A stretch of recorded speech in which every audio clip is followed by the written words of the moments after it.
Hi everybody, I hope you're having an amazing day. This is Jackie Nyaminde on the NetWalking TV, and today I'm at the Arboretum.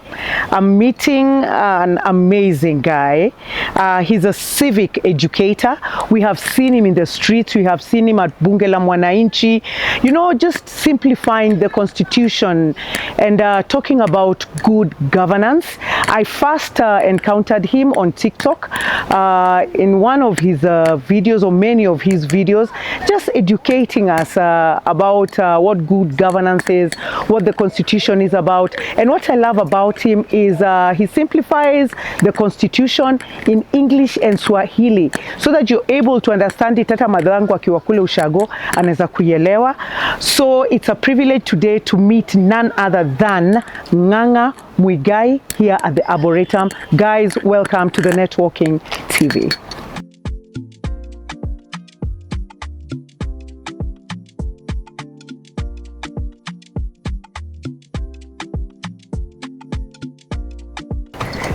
Is that better?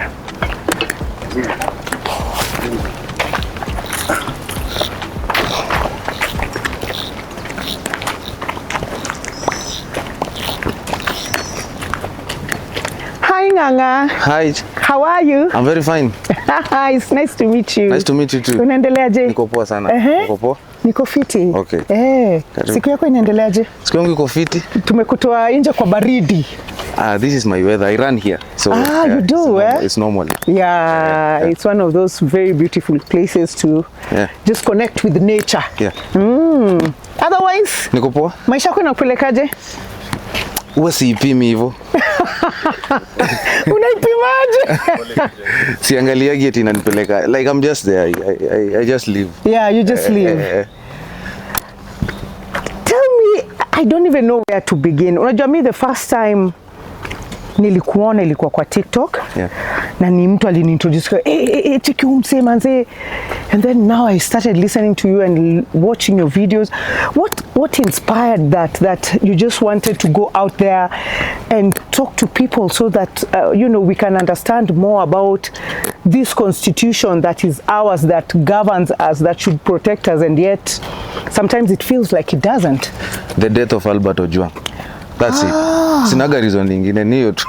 For real? The fact that he wasn't protesting, the fact that he's not a non-blogger, the fact that he wasn't an activist, the fact that he was just a nobody like me in the oblivion. Then one tweet that to date we don't know what that tweet was about. We don't know who he was accusing. And akachukuliwa tu hivyo na akaenda akadedi na story yake kakanika imeisha hivyo. Tukaambiwa aligonga kichwa kwa ukuta. Yes, that's such a bad spot in a police. Very extreme. You know, there are so many things to do. Like nearly banging your head on a wall. Yeah, it's such a bad spot. It's a very Alberto Juang is a very bad boy. That's a spoiled kid. Yeah, true. You go to the police station and you hit your nini on the head. On the head and you die. You're only bad manners. Manze. And then we don't even see, you know, any active follow-up of this whole thing. I blame TSC.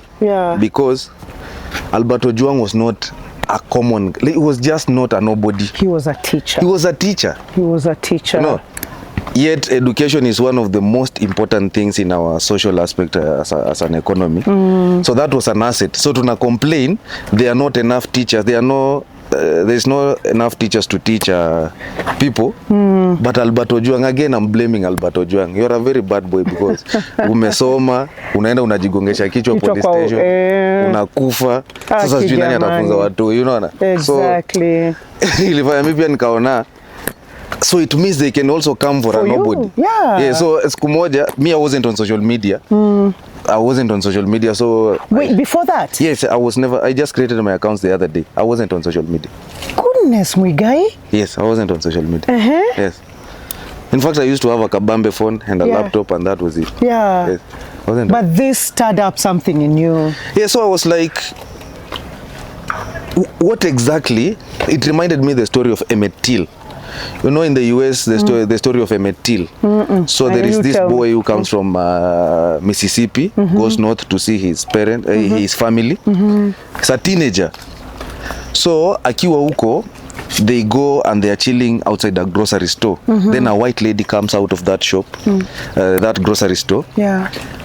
And then boys being boys, teenagers being teenagers, they catcalled. So that woman goes and reports him. The next day, the police show up kwa nyumba yao. They arrest him. A 17-year-old boy, like he was 15, 16, 17, still a teenager. So they take him and they beat him so much. Then they tie his leg na chain. Yeah. Then they pull with a car. So they drag him on the road. They dragged him. So his face ilikuwa imenini yote. So the mother alikuwa so traumatized that she wasn't moved. So she said, I want my child to have an open casket burial. So everyone can see. So that everyone can see what they did to my son. Then the New York Times ikapiga hiyo nini and all the magazines, and that is what sparked the revolution in America. But now this is the problem. Towards the end of that woman's life, in her deathbed, she said it was a lie. That boy did not catcall. So she said, I have something to say. Yeah. Ule boy hakufanya hiyo kitu nilimwaccuse. Oh, the white lady. Yeah, the white lady now confessed in her deathbed. So that must have haunted her the rest of her life. Yes, she was old now. No, yeah, yeah. Also, it reminded me of Roberto Uko. You know, they went for him in Homa Bay. Yes, they did. In Koru. Yes, they dragged him all the way to Nakuru. And you know what they did to him, Whatever right? happened, yeah. And then they went and threw his body at Kotalila. So it really hurt me. And I was like, so hiyo day nikienda bunge, sikuwa nimeenda bunge ati kuongea. I had gotten to a point where I decided now, I want to do other things with my life. So the person I was working with, alikuwa ananisumbua story ya doo zangu. Yeah. So I just went to my office and I prayed and I told God, there are 4 options. Either I go back to school, either I join advocacy, either I go back home, and I become I proceed with events organizing. So I form another company and I decide, let me go print this profile. So I go to Kirinyaga Road, Kikorok Road. I go to print. So I tell that guy called Clive, let me go to bunge. Ukimaliza utaniambia. So nikiwa bunge, there was one old man, is like 78 or 80 years. Yeah. He said, there was an argument there. So I was just listening. So there was an argument and that guy was saying, ni serikali gani? He said, sisi tulienda na serikali ya Moi, tukatrainiwa wapi? Israel. So he asked us, ni serikali gani ejaiwa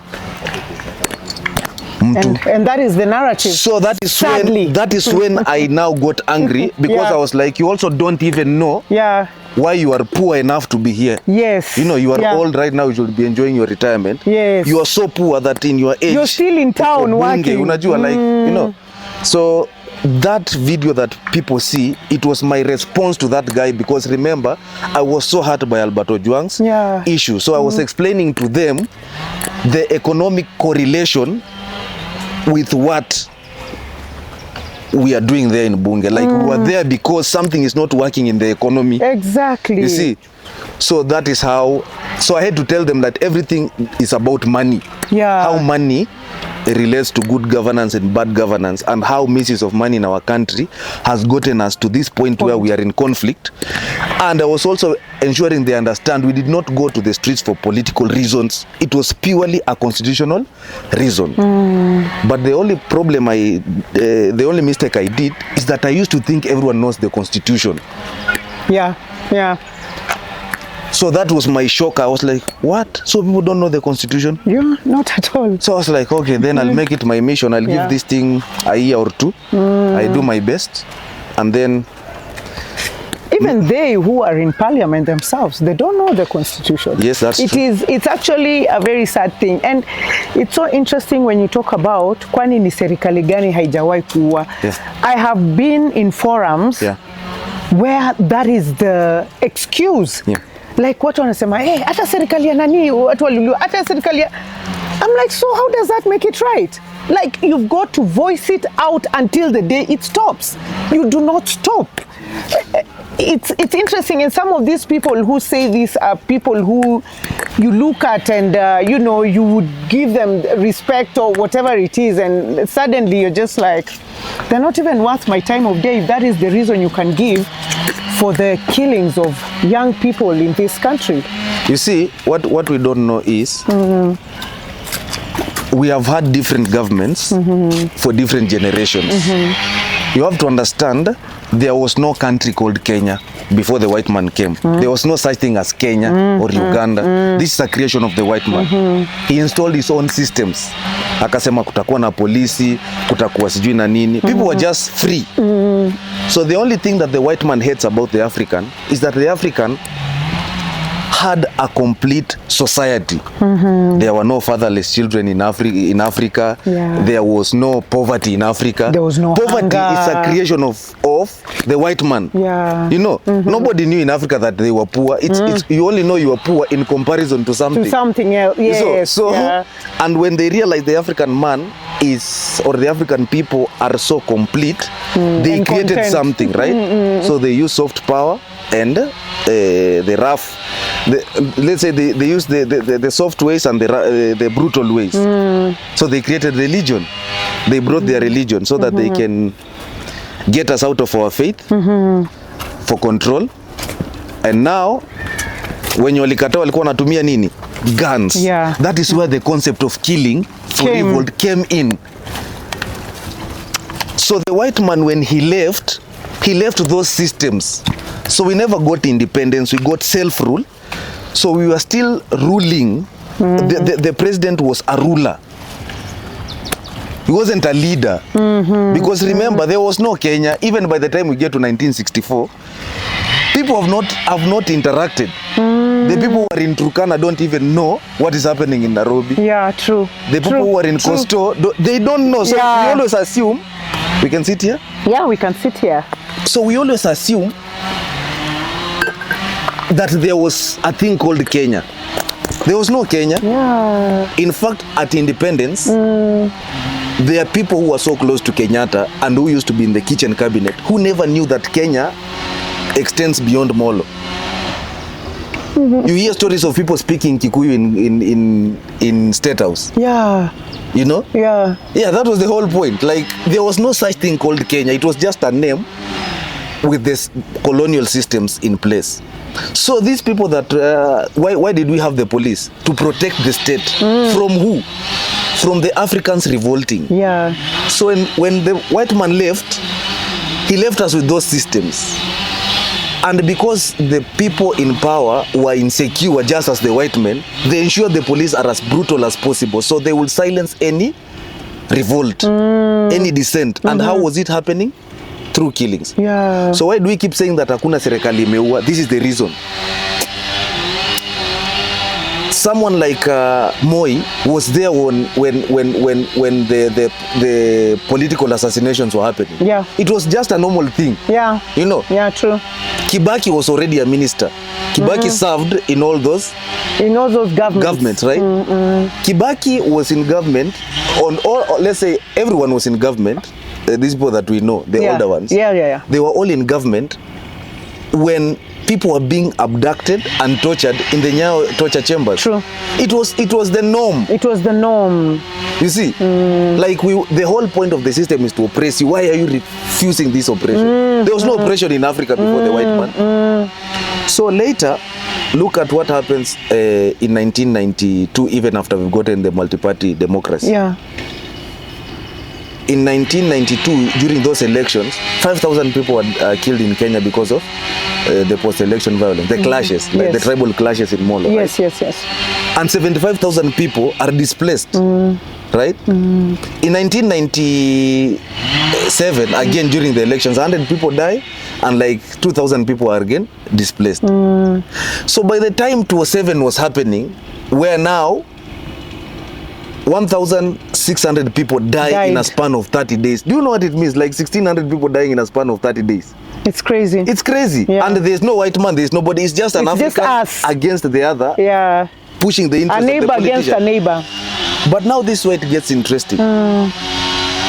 We record a peak high in terms of displacements, because now we have 0.606 million people displaced, the IDPs. You know, that is 606,000 people when you're wametolewa makwao. And those are the numbers we know, because it could be way more. So I wanted to tell you this. Yeah. Whatever is recorded is usually a quarter of what happened. So even the numbers of the dead, so is not that. whatever was recorded, just multiply it by 4. It is more, because there are those who will never speak up out of shame, out of fear, you know. So there is something interesting that happens in 2007. Do you realize even after the handshake and the coalition government, nobody ever apologized? Nobody. Because death was a common thing. So since 2010 up to 2024, there had never been a situation where in the new dispensation ya katiba watu walienda street wakauliwa. So it was a new thing that the government was trying to introduce to Gen Zs, to admit that we can also die. I mean, your parents have always tolerated. Yeah. So the conflict was, you can't kill any of us and we can't keep quiet. In fact, the more you kill us, the more we are coming. So that's the difference. With the Gen Z. That's the difference with the Gen Zs, because remember, these kids went to school. We are the products of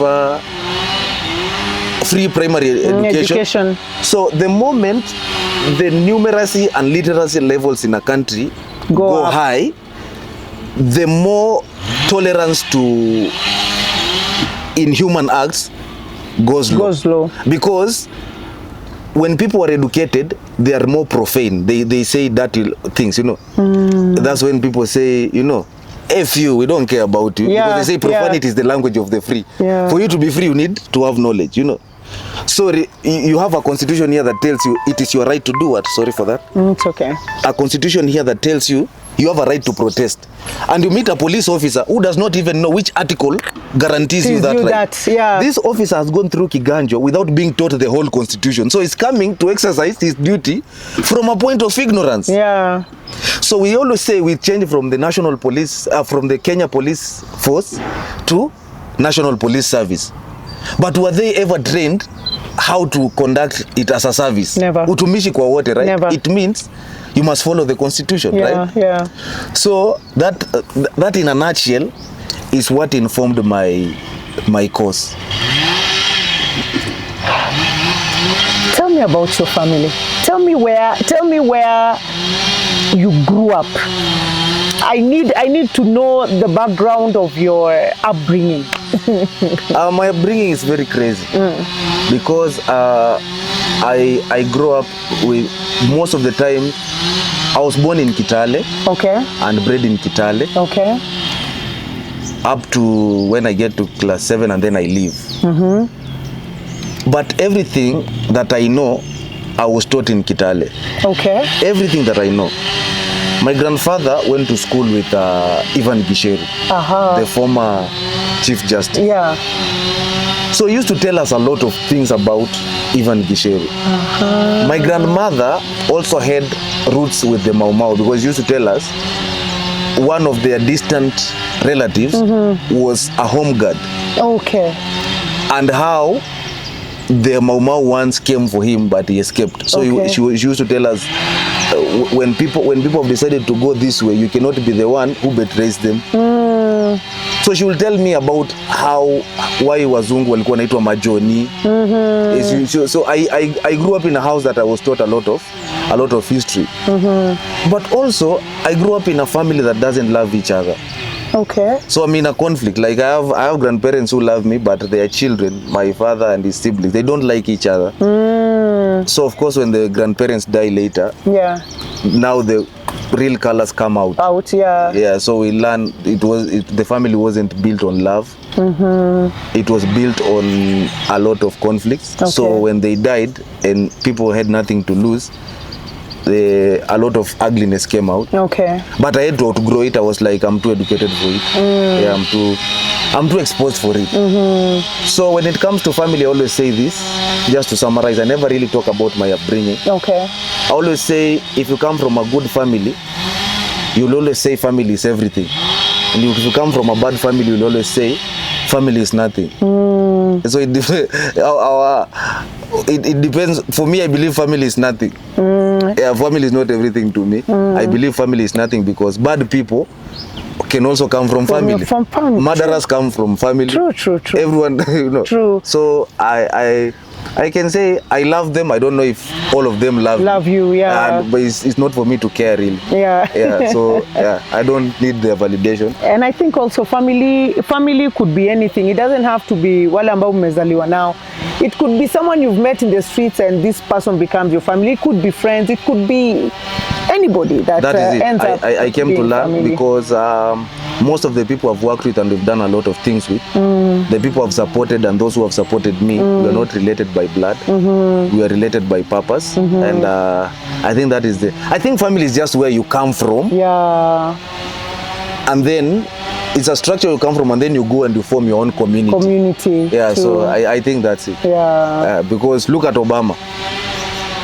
Yeah. Yes. Yeah, true. Grew up in a different setting, the father and if you could be there complaining, I don't know where they love me. Yeah. Then he wouldn't have been. He wouldn't have been what he's become. Yeah. So then you went to primary in Kitale, then high school in Kakamega. Yes, so I go to Kakamega school, the best school, the school we know. It's Back the then, school. is it It's still the school. No, I hear the a lot has principals who changed. came there. Yeah. But now you see, I was in Kakamega school. Yeah. In the era of champions, because I don't remember us losing anything. Yeah.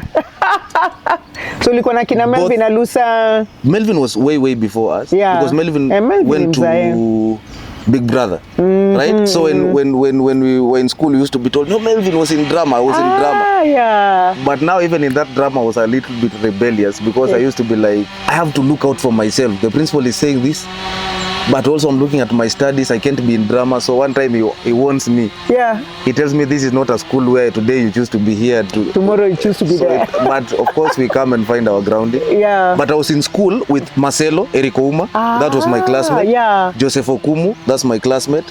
Ish. Bufa, the water buffalo, the guy for rugby. Yeah. Yes, that was mbele yetu na 2 years. Okay. Yes, I was in school with champions. With champions.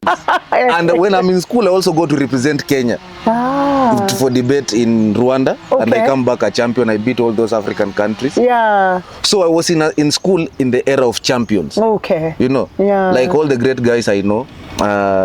My classmates, others are doctors, others are engineers. So Alulu, can you say that about yourself? Like classmates wako wapi?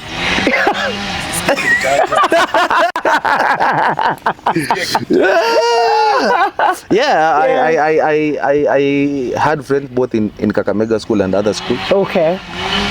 And sometimes I even regret my decisions because some of my friends are working in Wall Street. So they call me and they brag, Yeah. So we are looking at the value of these elements. Yeah. So iron is going to do this. I'm like, stop bragging, bro. You're just a villager. And I'm here doing civic education. And they tell me, we love what you're doing. And I'm like, you love what I'm doing. You think it's fun? Yeah. Then did you do anything like maybe university, college after that? So I go to school to study law. Then I go to my university and I'm misplaced. I'm one of the people who was misplaced to the school of HR. So in that semester, I'm in school in a different to study something that I did not go to school for. So they keep telling us they'll move us to annex. There was some bit of confusion. But of course, now I leave Moi. I go to Nazarene to study law. Okay. Did I even stay there for long? I stayed there for some time. Then I leave. And I remember this lady called Candy, Olivia. She tells me, she's Luo, so she comes from Uko Kisumu. She has a heavy accent. I just hope you'll not become a statistic. So of course I get out of school very scared. Yeah. But you don't clear. No. So but I told them the day I'll come back to school, I'll be coming to discuss your affairs with the VC. But of course, I study on my own. I do a lot of research on my own. Yeah. Through the guidance of a friend of mine called Felix Kibet. Okay. We come from the same village. Okay. He just joined KSL this January. So I tell him, you stay in school. Let me go into the world. Yeah. Our village does not need 2 lawyers. One is enough. One is enough. So, but of course, I'm going back to school. Yeah. I made a vow to myself. Okay. Yes, I have to go back to school.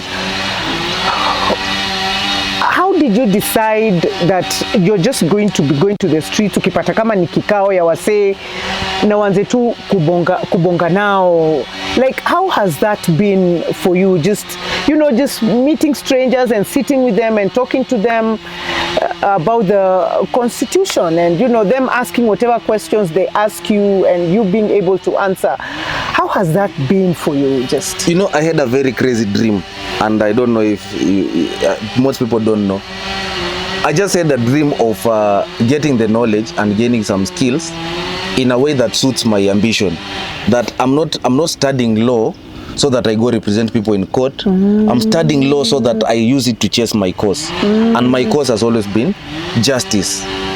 So you wouldn't believe it, but my dream has always been to work with rebels.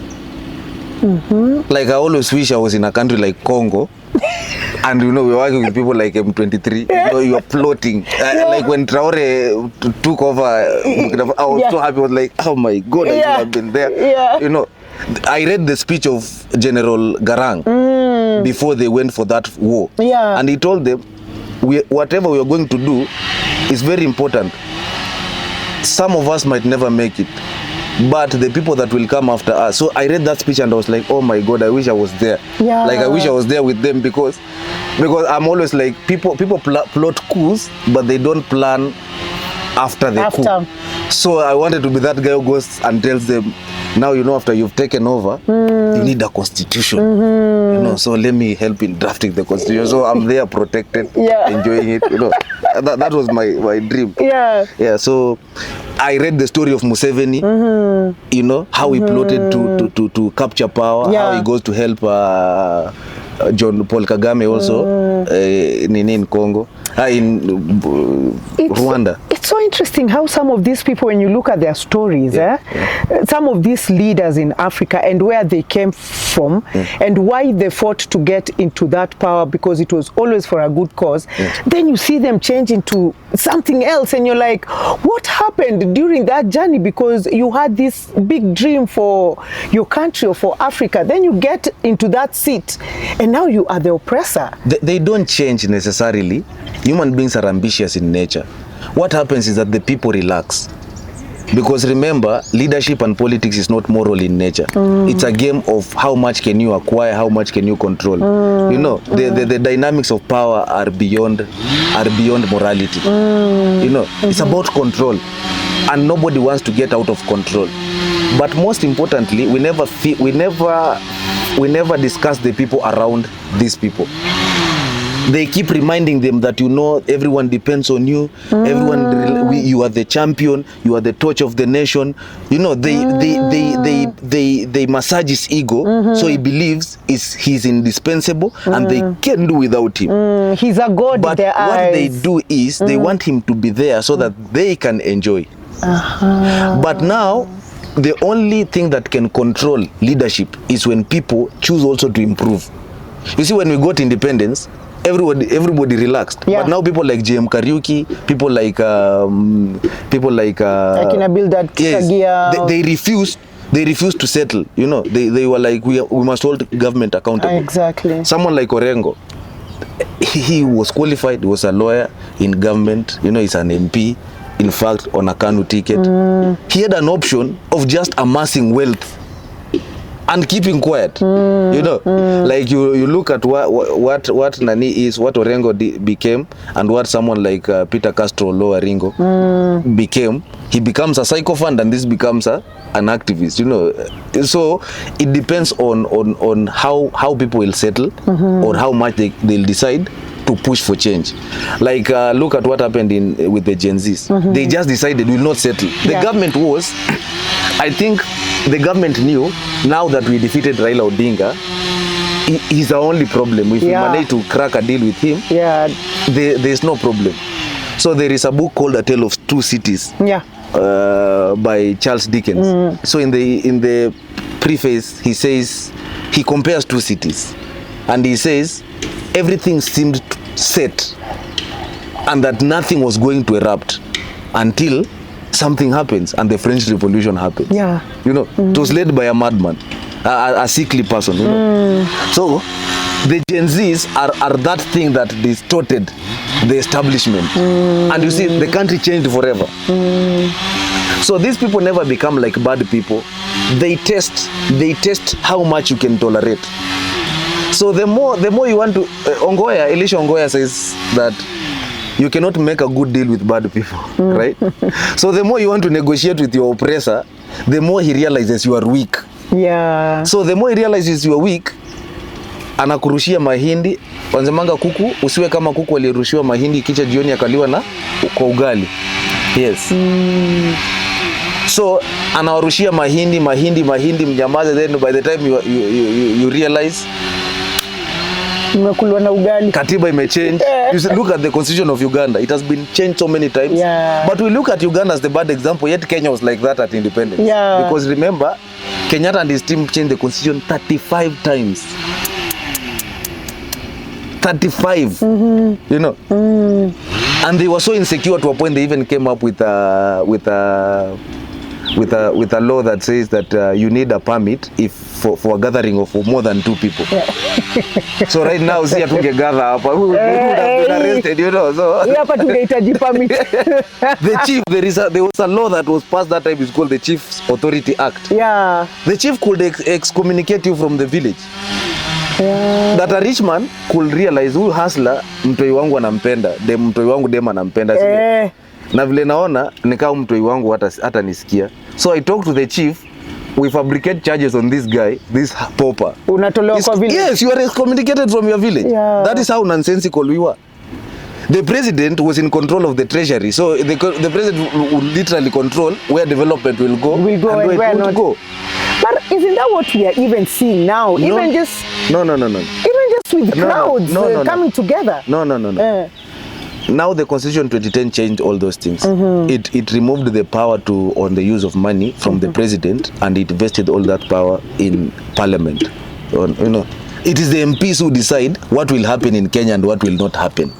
That you see, everyone who wants to be president always hunts for MPs more than they hunt even but for. Come on, Muigai. We see statements from politicians where they say, wewe hauku support hii na hii. I mean, that is how we got to get a statement like, shareholders. There are those shareholders. So, si tulipiga kura wengi na hawa hawakupiga. No, they just frame it wrongly. Governance is about shareholding. We are Kenyans because we have agreed on how we shall share our resources. There is an agreement we've had. Only that during the other time with the other constitution, the share was determined by how much you can simp to the president. The share was, that's why you see presidents like Kenyatta and Moi, they had a lot of sycophants. You know, Moi had Kamodho, JJ Kamodho. You know, that person who comes and simps all the time. Moi had we have a few now, even now. But you see, they are not as effective. Yes, as it was back then. Because you can simp, but still money meant for devolution will go. Anyway, the people of Mandera will still get their money. Yes, they'll still get their share. So the money ilikuwa, the president will even change a project. I'll tell you a story of a certain Kenyan, and I'll not mention his name, who went to see Moi and told Moi, I want to run for president, and he was a drug dealer, and Moi saw the money, and Moi told him, okay, so you go for campaigns, I'll ensure you get a ticket, nanin. So he goes to his area, and he gives them electricity. They install electricity in his village. In the whole constituency. He has money. So then what happens? These people don't vote him. No, he goes back to Moi. He tells Moi, you've seen what they have done to me. I'm going back for my thing. So he goes and installs the electricity. Then Moi comes to campaign for him. Tells the people, nyinyi watu wajinga sana. Mnawekea stima, mnapigia. Now he was voted in. That is how much power the president had. Yeah, you see, yeah. the president would nominate MPs, would appoint ministers from members of parliament. So, yet the role of the member of parliament is to conduct oversight. So, how will I oversight myself? Cannot. So that is why the separation of powers came. Okay. The most powerful house, the most powerful arm of government is the legislature. That's why even in the constitution it comes first. It's the people, then the legislature. The legislature. Then the executive is simply in charge of two things: development and security. Because even the president, role yake ni mbili tu, like to ensure he protects life and property and upholding the constitution. That's all. But the MP makes laws. He determines what will happen. The most important law the MP makes is the budget law, the Appropriations Act. Yeah. He decides what will go where. So if you don't see development in your area, blame your MP. yes, it means he never represented you well. Well, yeah. If money gets lost, blame the MP, because the third role of the MP is oversight. Yeah. So the moment the budget passes, the MP is supposed to go back and operate from the constituency office. That's why wanapewa go constituency office. So that you are there every time. You are a watchman, you are a project manager. You have to be there when the road is built. Yes. Yeah. The MP is someone who's supposed to always be in reflectors. Yeah. Yes. In gumboots. Yeah, what's happening here? It's not that man that we invite for during burials, and he comes and campaigns on the dead man's event. You know. So because people never read this constitution, they don't know what to expect. True. Yes, you don't know what to expect. So whatever you are told, you think that's it. Yeah.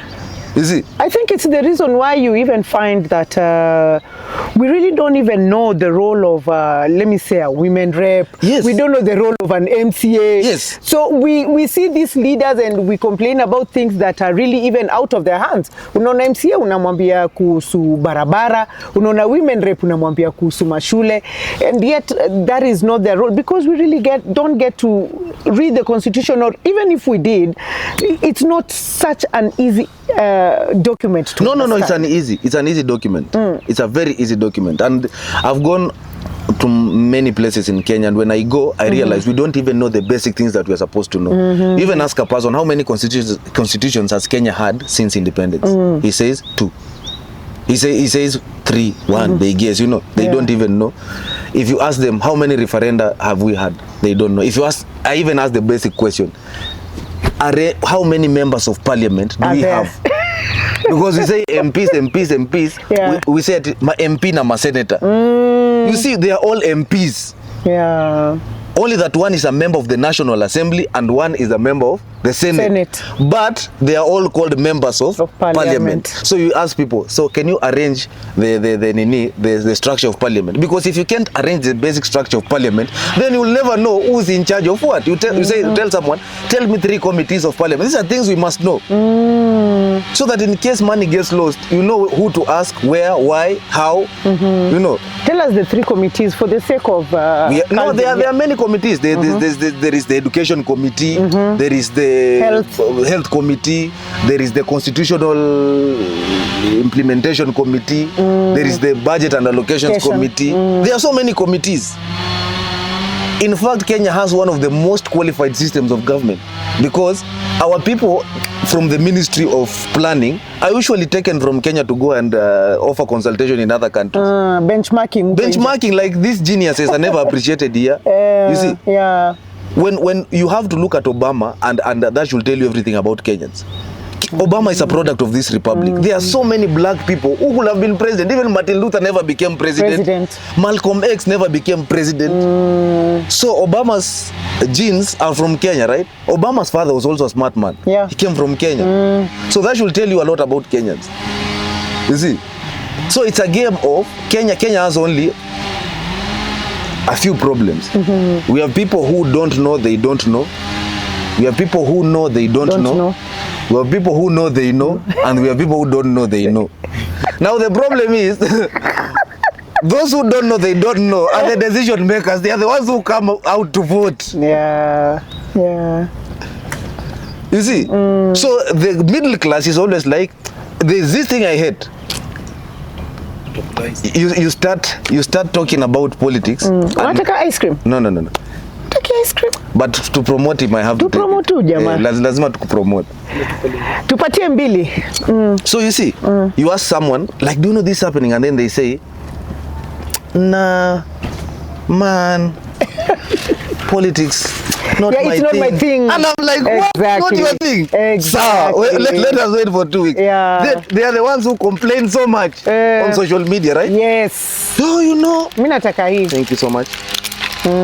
You know, look at what is happening. You ask them, what is the greatest public participation? They don't know. Elections is the most important and the greatest public participation because true. You choose who will be in charge of your social, economic, political and cultural. So nimekwambia mbili, unataka kupatia nini Arboretum mzima? Hawa watakula baadaye. No, there is some msemo that says, hata si about kulipa, utashikaje kamera? There is some msemo that says, kila mwamba ngoma kuvutia kwake. Kuvuta kwake, so that's what he's doing. Huyu jamani mwamba ngoma kabisa. Real mwamba ngoma. So that is it, like the people who should be in charge are so indifferent. Yeah, they've taken a back to politics, you know, because politics is what determines the system of governance you'll have. You see, you see people graduating from goons to MCS, from goons to MPs. Then that person is supposed to go there and represent you and understand a policy. So you hear, so the Ministry of Transport is proposing this and this and this, and that guy looks at those documents like, so what is this really saying? You know, so when you hear that your MP does not contribute in parliament, it is natural, it is expected. You know, like you can't expect a fool to contribute in the house of smart people. You don't know, that's it. Like you don't know, you are loud outside, but where it matters most you have no idea. Yes, you saw someone being asked what's the meaning of GDP, and he could not even explain what's the meaning of interview. GDP, right? Yes. But even smart people put their money on him, that we kuja tu niambie unataka ngapi ya campaign. At me politics, there's this bullshit about Kenyans thinking that the smarter you are and the more money you have, you are a kingmaker. Yes. So they keep saying ati mi unajua mi nakuaga behind the scenes, mi ni kingmaker, mi bora nimekusort, wewe piga shughuli yako. And I'm like, piga shughuli yako? Huyu jamaa naye kupiga shughuli yako ni shughuli yake, anapiga yako. Unaona? So the only reason why maandamano ilishika 2024 is because both the rich and the poor were suffering in equal measure. That is the only time suffering was democratic. You know, it cut across everyone. The poor is suffering, the rich is suffering, because remember, poverty is relative. You can have 50 million, but you are broke. So the government was still coming for even millionaires. Yeah. You know. So that's why there was that outcry. Yes, because the finance bill was affecting everyone. It was proposals to amend tax laws. You know. And now the rich were like, wow, sasa, haiwezekani. You know. Then after that, they are still pushing from the sides, you know. Guys, I meet people and they're like, msinyamaze, and I'm like, kwani you employed me to fight for you? Mimi nisinyamaze. Wewe unafanya nini? Mimi nikifanya hii shughuli, unaona? You know. And then when you do it, later they come and insult you, they tell you, unajua activism si kazi, it's not a job. Like, sasa. Do you get that a lot? Like what wakikwambia? I'm not an activist. I'm a Kenyan citizen and I'll never form anything like an NGO or you find me saying that I'm fighting for people. No, I'm telling you to read the constitution so that you fight for yourself. For yourself. I can fight for 54 million people. Heroes die. True. Yes, I'm only willing to live for this country. Whoever is willing to die should come forward. Me, I'm not willing to die for the country. Yes, I'm not willing. I have so many things to enjoy. Yes, I'm not. So haukwenda maandamano? No, I was there because it was a constitutional process. I wasn't there for political reasons. I was there saying the constitution is against this. So whatever you're proposing is against Article 2.4, against Article 10. You know, so I was there because I believed that it was a constitutional moment. That is why you see, despite the political arrangements that were organized after the maandamano, none of them has ever succeeded. Why? It wasn't a political moment. Political problems will require political solutions. 2007 was a political moment. You see? So we only needed a political arrangement. That we shika hii, mintaka na hii. You know? So tell Raila, Raila what we'll do, you'll be the prime minister. Then me, I'll be the president. But we shall not share power. What we'll do, we shall share responsibilities. Power ni yangu. You see? But this was a constitutional moment. The only thing you can use to solve it is adhering to that constitution. There is nothing else. That's why despite the arrangements, sijui huyu apewe ministry, sijui huyu apewe docket, sijui nipatie watu wako wangapi, it has never ever settled. Never. You see? Never. When you say we are going to compensate the victims of maandamano, kwani those people were in a competition to die for the country.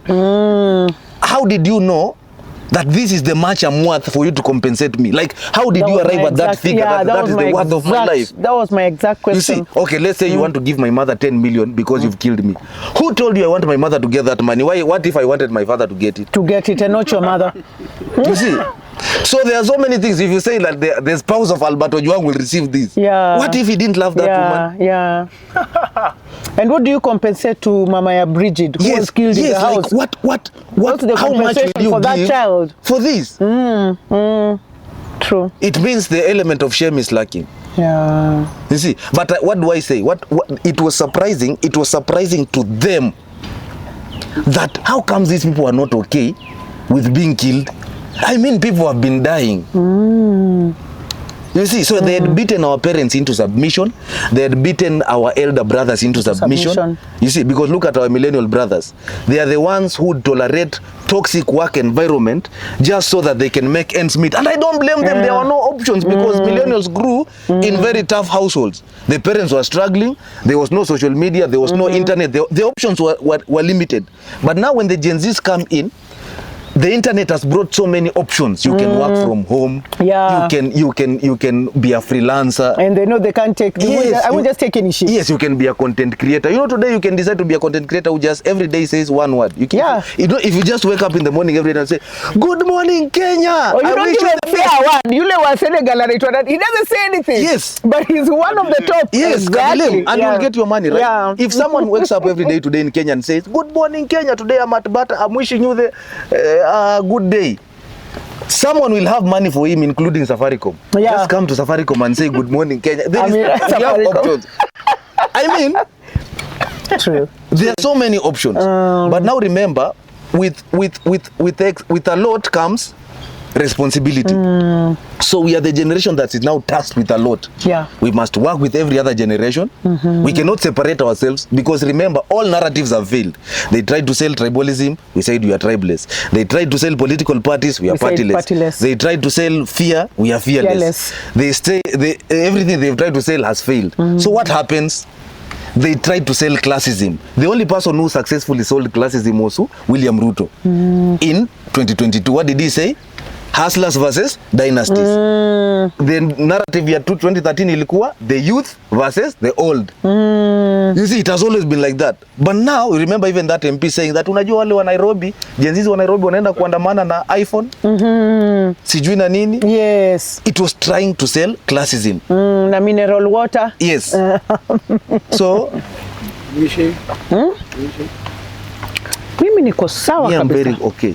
In fact, I'm loving it. We are in our element. Me, I'm loving it. I love it. So you see,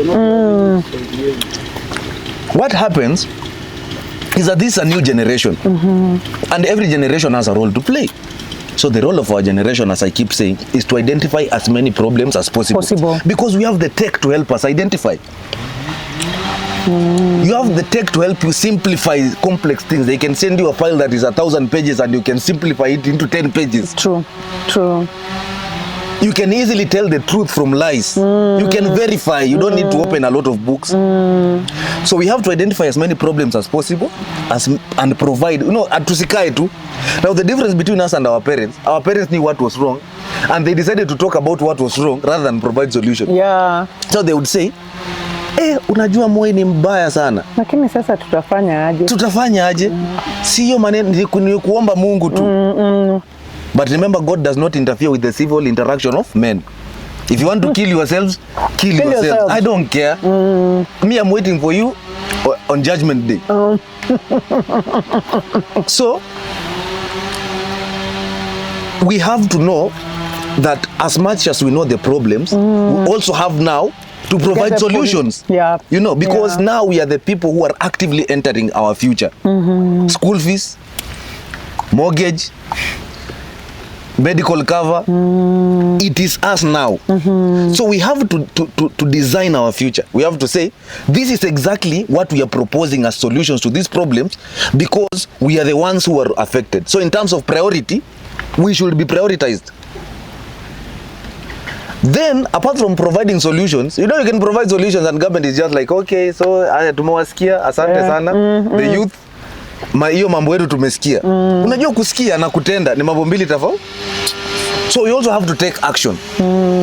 And the only difference between us and the other generations is, the other generations didn't have a constitution that empowered them to take action as we have. You can petition anybody in this republic. You can even petition for the removal of a judge. Because when you read all those chapters on legislature, executive, they say all judicial powers is derived from the people. Those judges the Judicial Service Commission does not work. The judiciary does not work on its own. It's on the mandate of the people. So, yeah. Do you see this country getting to that place that we all long for it to get to?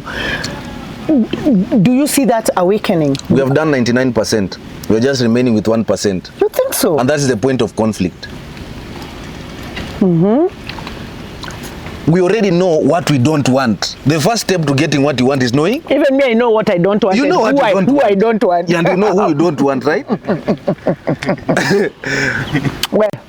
Now the question is, what do you want? You know what you don't want. You know what you don't want. Then what do you want? So for you to know who you want, you must first know. For you to know who you want and what you want, you must first know who you are. We have never defined ourselves as a nation, because remember, there was no Kenya before the white man. We were forced to be here. That's why we have Somalis in Kenya and Somalia. We have the Wagisus in Uganda and Kenya. We have Wajaluo in, you know. And we have Masai. Forced, we are confined to these boundaries, right? So now that we are here, we have to come up with a way of defining ourselves. Who are we? The Constitution defined for us. We are the people of Kenya. Who is the people? Women, children, the youth, people living with disability. So what do we want for all these people? Number one, we have social problems, economic problems, cultural problems, and political problems. So let us ask ourselves, then how do we solve all these problems? All these problems were solved in two documents. The Constitution of Kenya 2010 and Vision 2030. The roadmap of the country was there, and they knew for us to achieve this vision, we need a set of laws that will ensure nobody can steal money, nobody will embezzle anything in the process of us achieving this vision, right? So we must first ask ourselves, who are we and what do we want? You know, we could be the only country that does not have a philosophy. Kenyatta had Arambe. Yes. Right? Yeah. Pulling together. Do we have one now? We don't. We don't. We don't. So the philosophy should be Kenyanism. Ukenya, like Ukenya ni nini? Ukenya ni nini? Right? If we are saying we want everything to work, so then we came up and we said, then Kenyanism is, see, we want everyone to prosper. We have said if one person dies, that is what they say. Let's say, Masita Rus used to say, one life lost is one too many. Too many. So we've said we don't want anyone to die. We want people to flourish politically, economically. We want them to socially, right? Then, what is the basic social unit? Family, right? So if every family prospers, the country prospers. So then Kenyanism is family prosperity. So every policy that should be made henceforth should be towards what? Family prosperity. If a member of your family will go to hospital and not access medical health because of not having money, it means family prosperity will not be achieved. Yeah. If taxation cannot be predictable, it means family will be affected, right? So we should do and we must do everything that guarantees prosperity of family. There must be right to life, there must be freedom of expression, there must be freedom of movement, there must be freedom to own anything anywhere in this republic. You see, when the family succeeds, the whole country succeeds. So that is the plan. And we will achieve that? We will achieve that. We are just remaining with one thing. Then, because are we an Islamic republic? No. No. Are we a Christian republic? No. We are a secular republic, right? In secular republics, what do they use? They use the constitution. That is their set of. If you go to Islamic countries, they follow the Quran. Yeah. But since we are a democratic country, a constitutional democracy, our point of reference in everything is the Constitution. So in that constitution, I always insist. In the preamble, it was written by my namesake, Attorney General Muigai. He says that we adopt, enact, and give this constitution to ourselves and to our future generations. Now in 2010, there was a proposal that for us to ensure that people know this constitution, let it be taught in school. And the others were like, tumengangana in 47 years, now you want to go and chanua people. Wacha kwanza hiki tukae huku. Because that has been one of your major objectives, that this constitution is taught in school. It should be. In fact, it has been designed in a manner that allows it to be taught in school. When you go to study any subject, right? History, it has chapters, right? Yes. You say chapter 1, chapter. The constitution has only 18 chapters. Yeah. Meaning, it is the only doc for you to qualify to be Kenyan. Because let me ask you right now, I give this example everywhere. You meet a Somali who's from Somalia and a Somali who's from Kenya. What will you, and you've been told they want IDs. How do you determine this one is Kenyan and this one is not? Somali. You give them a test on the constitution. Yeah. Because when you go to Somalia, it's an Islamic republic, they'll give you a test on the Quran. Yeah. Right? So in Kenya, you should, by the time a person, that's why I'm proposing, it should be taught as an age-appropriate subject. The same way religion is taught. Religion is taught, the Bible is taught, and the Quran is taught in school as an age-appropriate subject. That when you're in grade 1, this is what you learn about the Bible. Grade 2, grade 3, grade 4. By the time you get to grade 12, you've learned the whole of it, right? Yeah. So that's what we want to do with the Constitution. By the time, if people learn the Constitution, you will not even conduct these campaigns at Ichukua Kura. People don't know why they should take that. They should register for voting because I don't even know the power of my vote. Yeah. The moment you know that, oh, I'm voting so that this person can go do A, B, C, D as provided for in the Constitution, automatically the turnout will be 99%. You meet a person who's so educated but so uninformed. You ask an engineer, how many chapters does the Constitution have? Bro, unajua sikufanyaga histo. And I'm like, look at this guy. What it was supposed to be studied it's an independent subject. Yeah. And it cannot be taught as a topic. In geography or in history or English. In chapter 17, the Constitution again has told you that najua umesoma yote, but now I want to caution you. Chapter 17 is about interpretation, so that you don't go and interpret your own things. Yeah. They even teach you how to interpret the Constitution. Yes. They tell you this is a child.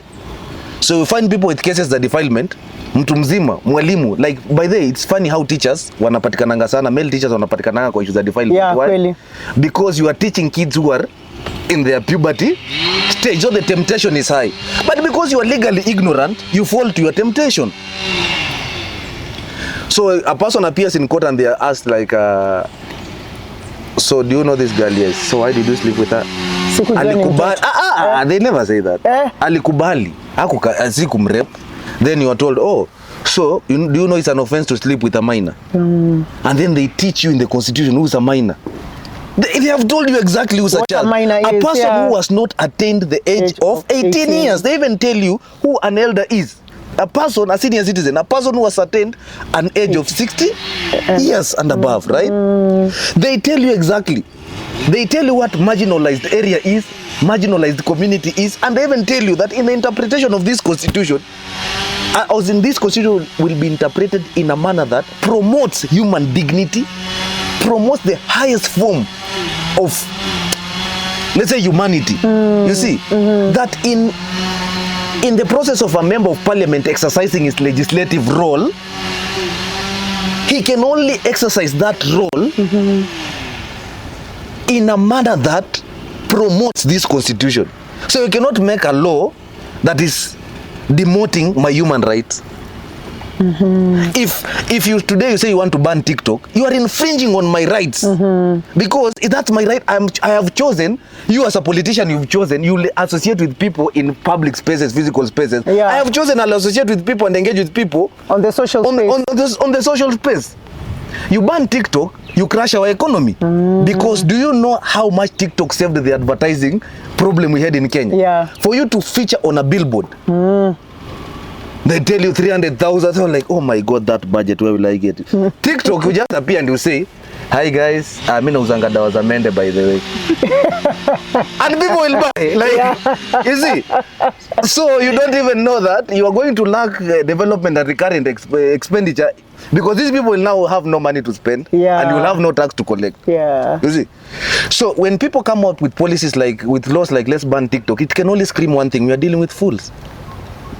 That's it. That can only mean you are dealing with a fool. True.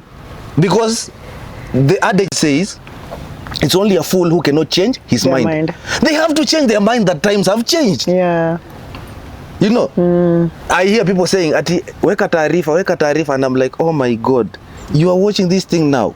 I watched it at 6 a.m. on X. Things have changed. You see, by the time the government was discovering that the damage had been done, they thought the mainstream media was still controlling what? The narrative. Things have changed. You see, and human beings will always go for the most convenience means to an end. They'll not go for the established means. That's why it's very difficult for me to put on a suit. I feel like a clown, because I'm like, what qualifies me to wear a suit? But I'm told, dress the way you want to be addressed. Then I don't want to be addressed then. Because if it will take a suit for you to understand me, then let it be. It means it's about the suit, not about my value. That's why you see, the Silicon Valley has advanced so much. People go to work in Crocs. You know, because it's about your effectiveness. It's not determined by clothes. Or your hairstyle. Or my hairstyle. You see, what does hair have to do with my effectiveness? Point. You want to know how, you know, by the way, we are just from foolishness. We were so foolish the other day. You remember that woman? I was in high school then. That woman who had a problem with a school teacher because the kid had dread. That's how foolish we were as a republic. So those fools are still alive. The only difference is the number of smart people is increasing, and they are becoming a extinct species. You see, no, that don't laugh, because that's the truth. It's true. Evolution is still continuing. It might not continue physically, but the software, perception. My school principal is the one who wrote the KLB physics book. Him and his deputy, Mr. Esbo Nomolo and Mr. Oliver Minishi. And Mr. Oliver Minishi always kept insisting on one thing: life is a shift of perspectives. And Omolo used to tell us, forget about these phones. You know, just ignore the fact that right now we are telling you don't come to school with phones. In the near future, it is going to be a requirement. It will actually be a necessity. It will be a necessity. Aren't we there now? You see, for us, being with a phone in school used to be like so gangster. Right now, it's nothing. In fact, not having it is now gangster.